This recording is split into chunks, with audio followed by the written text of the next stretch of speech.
Greetings, comic book fans. I'm Jason. It is the 7th of January 2017, and you're watching Comic Haul Weekly, my weekly video where I've shared with you the brand new books I've picked up this week. We have 16 books this week I've picked up. Two of them I think were out last week, but I didn't get them they didn't come into this week to my comic shop.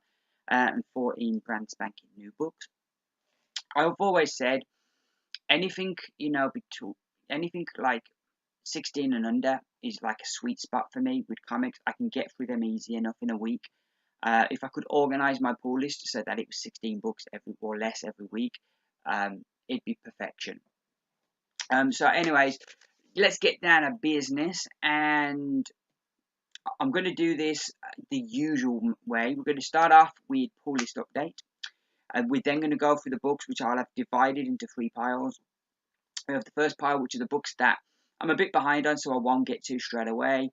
The books that I will be reading over the next couple of days, and the books I've already read. So, let's get down to business. First up, pull list update. And the books that I'm dropping from my pull list, I've made the big decision to drop all the Doctor Who books.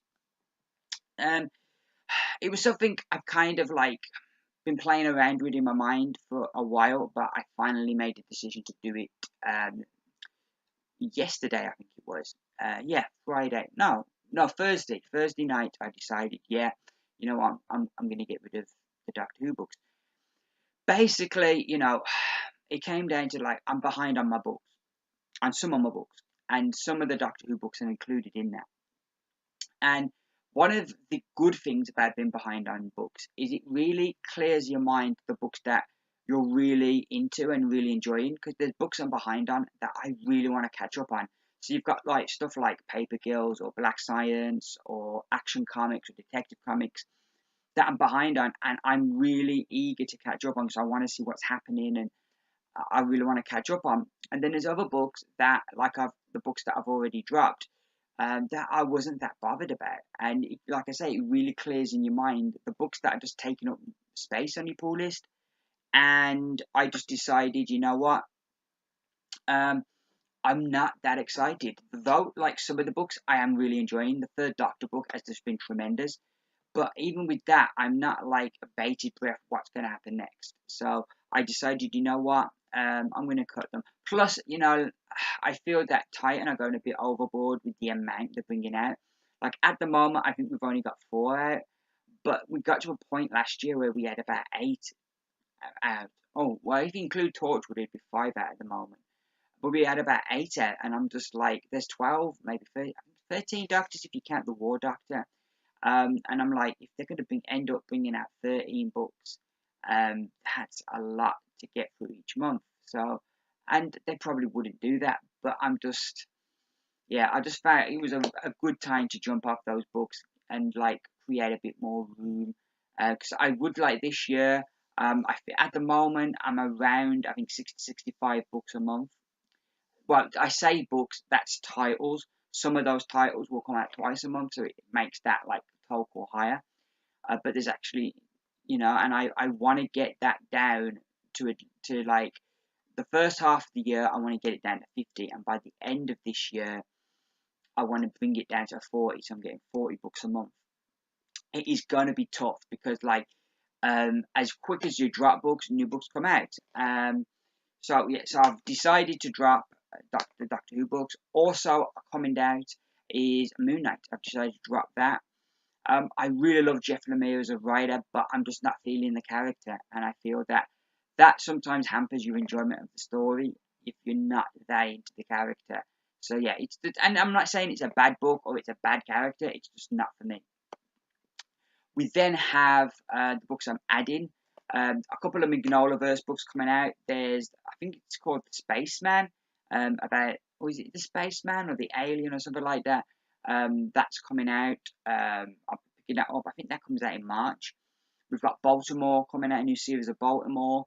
And we've got Lobson Johnson's got a new series coming out. So there's 3 books that I'll be adding. I picked this up in my comic book shop. I didn't realise this was going to be a thing, but yes, Darth Maul is coming out, a comic book miniseries written by Cullen Bunn. So I'm super psyched because Cullen Bunn is great at writing villains. So I'm excited for this. Apparently, reading about it, It's going to deal with his training under Darth Sidious, who became the Emperor, of course, Emperor Palpatine. So that is going to be really interesting. Reading about his training as a Sith. So yeah, I'm excited for that one.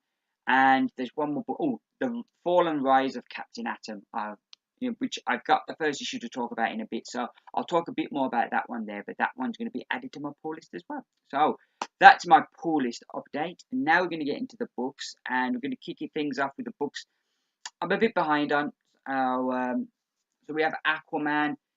These issues, issue number 14. Again, I'm just going to say it. I say it every week. I love how DC has the title of the story at the top of the page. I think that's really a really great idea. I'm quite a way behind with this. One of the problems with the twice a month release format is that once you're behind, it's really tricky to catch up because you've got like every other week you've got another issue out. But I did toy with the idea of dropping this, but I really like Aquaman as a character. He's a character I kind of find that I have a lot of sympathy for, and I also really like Mera as a character because I like that she's like so strong and so. So yeah, there's a lot of things I like about this book, so I really want to catch up on it. Even though I did kind of play with the idea of because it's twice a month, is that one that I could drop? But no, I'm sticking with that. But I've got quite a few to catch up on. We then have Midnighter and Apollo, issue number 4. I've got issue 3 to read, but I would like to reread issue 1 and 2, so I'll probably get through the 3 of those and then catch up with Midnighter and Apollo. We have the Autumnlands, issue number 14. This hasn't been out for a while, so I might be up to date on this. I need to check because it hasn't been out in a while, but it's great to have it back because I really enjoyed this series. We've got Black Science, issue number 27, which I'm way behind on. Well, I say way, I think it's probably about 2 or 3 issues. But yeah, this is another book that I really enjoy. Rick Remender has just got a crazy mind and crazy in a genius kind of way, and I'm looking forward to catching up on that. We then have Old Man Logan, which I've got to catch up. The arc before, I don't know if this is the current arc still going on, but like Sorrentino's art is just tremendous. He's definitely got to be one of the top guys right now. But yeah, I'm looking forward to catching up with that. I think it was the last arc I'm still on, so I've got a bit to catch up on there. We've got Faith, which I think the last issue I read was issue 2, so this is issue 7, so you've got a fair few there. And we have The Adventures of Archer and Armstrong, A+A. This is another book that I've really enjoyed. I do like these two characters. And I'm behind on this. I think, probably about issue 6, 7. I'm on, so I've got quite a few to catch up on that one as well. Now, these are the books now coming up that I will be reading later today and into tomorrow. So these are the books I've got to read. We have Sir Edward Grey, Witchfinder, City of the Dead, issue number 5, the conclusion of this series. I think it was this one that was due out last week, but my comic shop didn't have it out. I don't know if that's the same everywhere. But one of the great things about my comic shop, and there's many great things about my comic shop, but one of the great things is because I've got an order there, you kind of don't have to worry about it. Like if it comes in a week or 2 late, they'll have it for you there and with the rest of your books on your pull list. So great stuff. But yeah, I'm looking forward to seeing how this story's going to end up. Should be a great conclusion. We then have Superman issue number 14, kicking off a brand new story called Multiplicity, which I'm really looking forward to. That cover again is really great, and you've got all the different like Supermans from different universes. I'm gathering you've got like the Soviet Union one. Yeah, there's all kinds of different ones there, but yeah, I'm looking forward to seeing what that story is about. But Tomasi and Gleason have done a great job in this, and we've got Ivan Reis on art this issue. So, this is like it's going to be a good issue. I'm super excited to read that. We then have the Avengers issue number 3. Mike Del Mondo is drawing this book, and it just is gorgeous.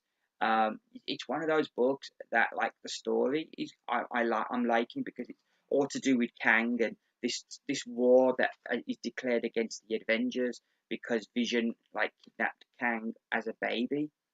I'm trying to find a good like double page spread to share with you all, but I can't find one. But always the way when you want one, you can't find one. And so he had tried to wipe all the Avengers out when they were babies, but art-wise, Del Mundo is just magnificent. It's just a beautiful, beautiful, beautiful book.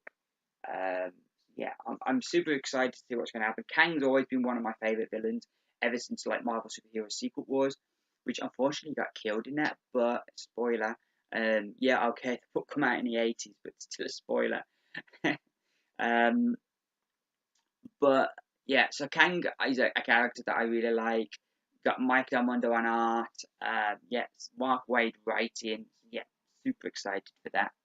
We then have Rise of the Black Flame, issue number 5 of 5. So this is the conclusion of this series. So I'm interested to see where we're going to end out on that series. Should be good. We have Deadpool Too Soon, issue number 4. I think I don't know how many issues there was. I mean, I think it might be 5. But I've really been enjoying this. It's been a fun book. Yeah, creatively, it's in a book that's going to like you're going to read and say this is the best thing ever. But it's a book that you'll come away from smiling, and there's always room on my pull list for a book that's going to make me smile and put me in a happy place. So yeah, looking forward to reading that issue. We then have Lobster Johnson, Garden of Bones, which I didn't know this was coming out. One of the things that I love that like they do with the Big Nolaverse is they'll have these books come out with characters, and it might be like a one-off issue with a story, or they might do like a 4-part or a 5-part story, and like they release it, and instead of renumbering it all the time and just say, "Oh, this is the next volume," it's kind of like it's like you would have a character in a novel, like say a character like Jack Reacher, and there'll be like or Jason Bourne, and there'll be all these books following that character, but each book is named something different. And like that's kind of what they've done here. Same with the James Bond films. They didn't say James Bond 2 from Russia with Love. It was like that was just the next film, and they called it From Russia with Love. And they kind of do the similar thing here with the Magnolaverse, and they bring out, and it's kind of you could almost say it's kind of like a different arc each time, a different story. And I think this is certainly you look at Marvel and the way that they kind of every year kind of redo the numbers. Maybe this is the future, the way that they're doing the Magnolaverse books. And I think also for the Doctor Who books, this is probably a better way to go. And just have like the 12th Doctor be the only ongoing Doctor Who book, and the others are like they just have their story, and then you kind of once that arc is finished, you kind of have a different Doctor come in. So yeah, maybe that's the way to go. I don't know, but I certainly like that. I didn't know this one was coming out. I was looking on the shelf and I spotted it, and I was like, oh yeah, I'm gonna get that. So yeah, but I'm really enjoying my Magnolaverse right now, and looking forward to getting into Lobster Johnson. I think he's kind of like a vigilante kind of character, but we will see as I get into that. Looking forward. Also, why is he called Lobster? What is it that makes him Lobster? And then this is the final book to read. It is the Unworthy 4. I've really been enjoying this. I love 4. I love Jason Aaron's writing. So anytime he writes anything 4, I'm super stoked. Capel's art has been brilliant. There's a multitude of names. We've got 2 artists on this issue. Kim Jacinto with Olivier Capel on this book. So I'll find out more about this writer. So that should be good. But yeah, really enjoyed this series. It's been really good. So there you go. Those are the books that I've got to read. The books that I've read as we bring the show to the close. We have Green Arrow, always one of the first books I read, issue number 14.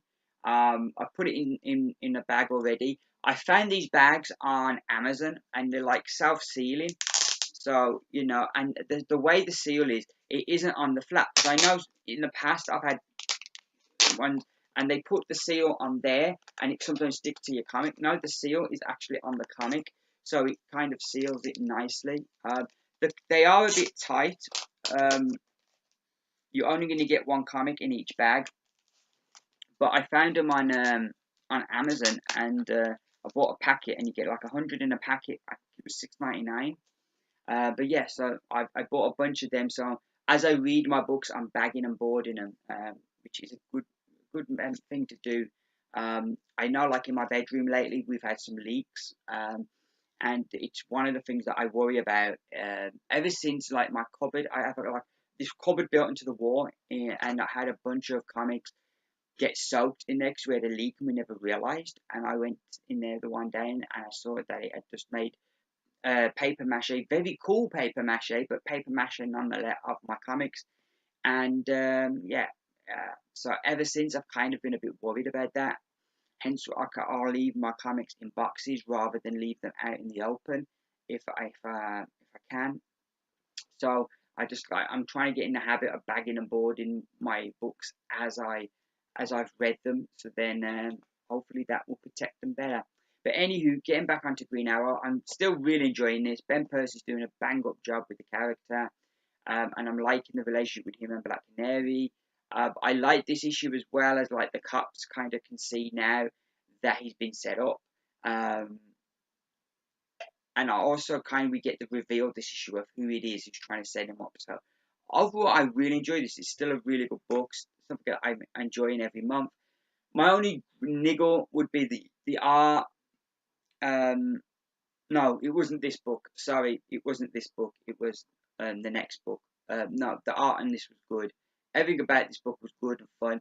Like this isn't a book like when I like when I did my reviews and I'd grade a book and I'd give it 5 out of 5.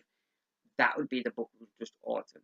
This isn't like a blow your socks off awesome, but it's still a really good book. So I'm really enjoying that. I'm really pleased that we've got a good Green Arrow book again because he's my favourite character. So it's always great when your favourite characters in it a really good book.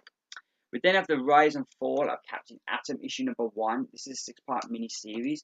I've always been a bit intrigued by this character. I don't know how true this is, but I remember hearing somewhere or reading somewhere that when Alan Moore was writing Watchmen, that originally he wanted to use the Cartoon Comics characters that DC had bought, and one of those characters was Captain Atom, and he was the character that eventually became Dr. Manhattan. And he used those characters in it, but DC was like, no, you can't do this story with these characters. If you make up some different characters, we'll do the story, but we're not using the Cartoon Comics. And that's when he came up with like Blue Beetle became Night Owl, um, then the Question became Rorschach, and Captain Atom became Doctor Manhattan. Kind of like that was like the whole gist of like what happened. So I've always been intrigued with Captain Atom because he's a character I've never really read, and I've always been intrigued to see how much like Doctor Manhattan he is, or if the character changed a lot in kind of becoming a different character. So when I saw this book was coming out, I was like, yeah, I'm going to give it a go. I enjoyed this issue. There were like reading the character, I got a lot of Doctor Manhattan vibes from him, and kind of stuff that happens to him in this. So I thought that was interesting, and the way it ends definitely has me intrigued with where it's going to go, and the fact that it's called the Fall and Rise rather than the Rise and Fall, the other way around. I'm really intrigued with this whole series. Art wise, I like the art; they do a good job. My only niggle would be that they have Superman in here, and he's drawn very much like the New 52 Superman. But then thinking about it, it's probably meant to be that Superman because this is not set in the present day at the beginning. So probably thinking about it, it's meant to be that Superman. So that makes the art even better, really. So yeah, that kind of heightens this book for me. Then like it's only just now, as I was about to complain about it, that it just suddenly struck me that there's a date in the book of when this is supposed to have took place, and that Superman would have still been alive then. So yeah, that makes sense. Anywho, I enjoyed this. I thought it was a good start to a series. Definitely set up a lot of interesting questions, and I'm intrigued to see where it's going to go. And finally, this week, the other book I've read is Saga issue number 41. As always, this book is just tremendous. It's amazing after 41 issues that they still leave you on the edge of your seat, and that like each issue kind of brings you. You're not, the only character I think is safe in this book is probably Hazel because the book's told through her eyes, and kind of the narrative to the story, the monologue to the story is her kind of thoughts as you gather, as she is like, this is like her journal she's writing of what happened. So you know pretty much she's going to be safe. Oh, pardon me, but anybody else, you're not so sure. So yeah, they keep the suspense going all the time. The story's action packed and moves along quickly, and you can feel things coming together. We learn what's actually happening on the comet, and I'm intrigued by that. I felt the stuff with Prince Robot was dealt with rather quickly. Likewise, the reunion with the Will and Sophia, that kind of ended a bit quickly as well. But I kind of think, certainly, I think both of those stories we're going to come back to. So I think that was just a temporary thing as they were dealing with other stuff. I think we're going to come back to that maybe next issue. But yeah, I enjoyed this as always. A really fun read, really great stuff, and yeah, amazing how they kept that going. There was only kind of the beginning of the last arc. I kind of wasn't too feeling it. I know they had the one issue with the two reporters that I didn't like, but other than that, I think the series has been really good. Anywho, that's me done. I've gone a bit long. I've waffled on. I apologise for that. I just love talking comics. I will be back, all things being well, either next Friday or Saturday with another comic haul video. Um, Hope you all have a good week. Leaves me to say that I've been Jason. It has been the 7th of January 2017. Keep reading, and bye for now.